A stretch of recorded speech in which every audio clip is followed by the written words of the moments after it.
Bienvenido nuevamente al estudio de la Biblia llamado Año Bíblico. Recuerda que estamos leyendo 3 capítulos de domingo a viernes, 5 capítulos el sábado. Y el día de hoy nos toca estudiar los capítulos 12, 13 y 14 del libro de Deuteronomio. Recuerda que Deuteronomio son una serie de discursos de Moisés en relación con una invitación, una apelación a obedecer los mandamientos de Dios.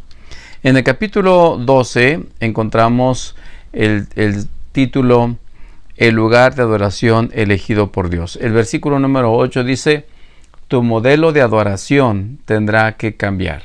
Recuerden ustedes que el pueblo de Israel venía de una nación politeísta como eran los egipcios, y las naciones que habitaban Canaán, que era donde finalmente se iban a asentar los israelitas, también eran naciones politeístas y naciones paganas sobre todo. Sin embargo, Dios establece claramente el lugar donde ellos deberían adorar, y obviamente este lugar era el santuario.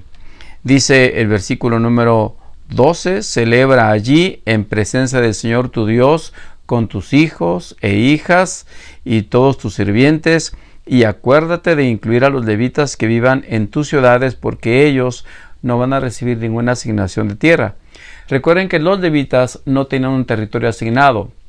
Tenían ciudades que estaban distribuidas a lo largo de todas las 12 tribus, pero no tenían un territorio propio de los levitas.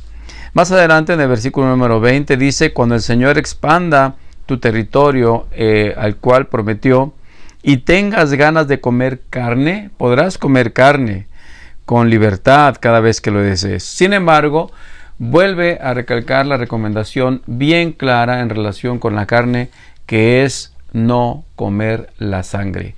El versículo 24 dice: derrama la sangre sobre la tierra como si fuera agua.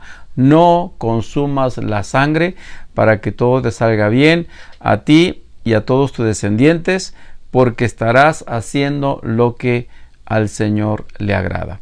Este era un principio muy claro en relación con la alimentación, y era que la sangre no debía ser parte de la alimentación de los israelitas. En el versículo 29 del mismo capítulo 12, Dios establece recomendaciones en relación con la idolatría. Dice el versículo 30: no caigas en la trampa de seguir sus costumbres, ni de rendir culto a sus dioses. Y el versículo 12 vuelve a decir: asegúrate de obedecer todos los mandatos que te doy, no les agregues ni les quites nada. Y volvemos a mencionar el concepto de que para Dios la adoración debe ser exclusiva. Dios es un Dios celoso que pide una adoración, y notemos a qué grado en el capítulo 13, y lo vamos a escuchar en el relato de la Biblia.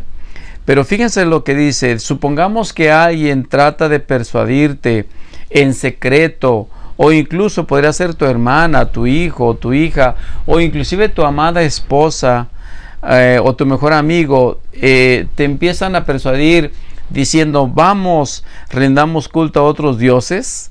Dice: inclusive podrían sugerir que rindas culto a los dioses de los pueblos que viven cerca.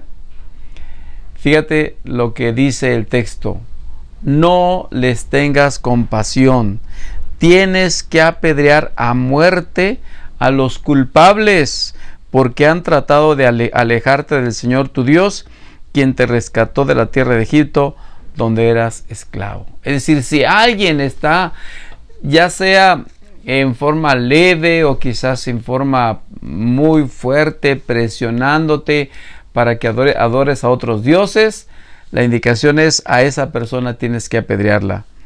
Dice más adelante que si en alguna ciudad hubiera alguna persona que estuviera invitando a la comunidad para adorar a otros dioses, aquí le llama sinvergüenza, que hay un sinvergüenza en medio de ese pueblo, dice, entonces todos los testigos deberían tomarlo prisionero, deberían matarlo, y sobre todo a la ciudad, si se aparta de Dios y ahora otros dioses, otras imágenes, debería ser quemada esa ciudad.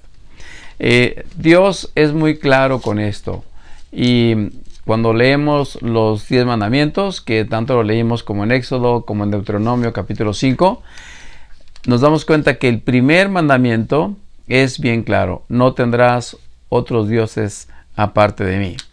En el capítulo 14 de Deuteronomio tenemos una serie de los animales que se deberían comer, y empieza a clasificarlos primeramente por los animales terrestres, y bueno, menciona los que se deben comer: el buey, la oveja, la cabra.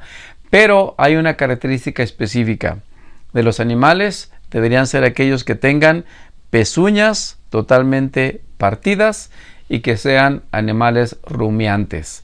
De los animales marinos, los animales deben tener aletas y escamas, es decir, las dos cosas, y son los animales que se pueden comer. Repito, de los animales terrestres deben ser animales rumiantes y que tengan la pezuña partida. De los animales marinos deben ser animales que tengan aletas y escamas.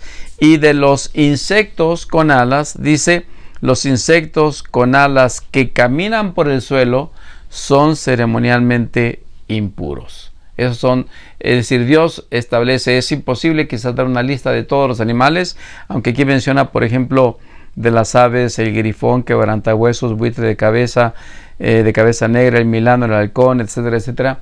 Aunque menciona algunos animales, es muy difícil tenerlos a todos dentro de esta lista, pero hay pautas generales que deben servir en relación con la selección de animales que se pueden comer. Y la última parte habla en relación con el diezmo. Deberás separar el diezmo de tus cosechas. Deberás tener esa 10ª parte. Y si por alguna razón, dice, al apartar ese diezmo de tu cosecha o de tus bienes, te das cuenta que va a faltar mucho para poder llegar al templo donde debes entregarlo, o posiblemente está muy lejos, entonces debes vender esa cantidad de cosecha, convertirla en efectivo y llevar ese efectivo al templo de Dios. Es decir, no había ninguna excusa. ¿Por qué? Porque eso tenía el propósito de sostener a los levitas, que eran los que estaban a cargo del sacrificio y del santuario. La ley era bien clara: no descuides a los levitas de tu ciudad. Bien, hasta aquí el texto del día de hoy, y quiero volver al capítulo número 14 y al capítulo 13 en relación con la adoración a Dios. Dios es un Dios que nos pide que le sirvamos solamente a Él. Cuando dejamos que otras cosas empiecen a interferir en nuestra adoración con Él, estamos convirtiendo a esos elementos, ya sea actividades o ya sea objetos, los estamos colocando por encima de Dios, y sería lo mismo que ser idólatras o adorar a dioses paganos. Que Dios te bendiga en este día, y que tu adoración y tu servicio sea a Dios totalmente.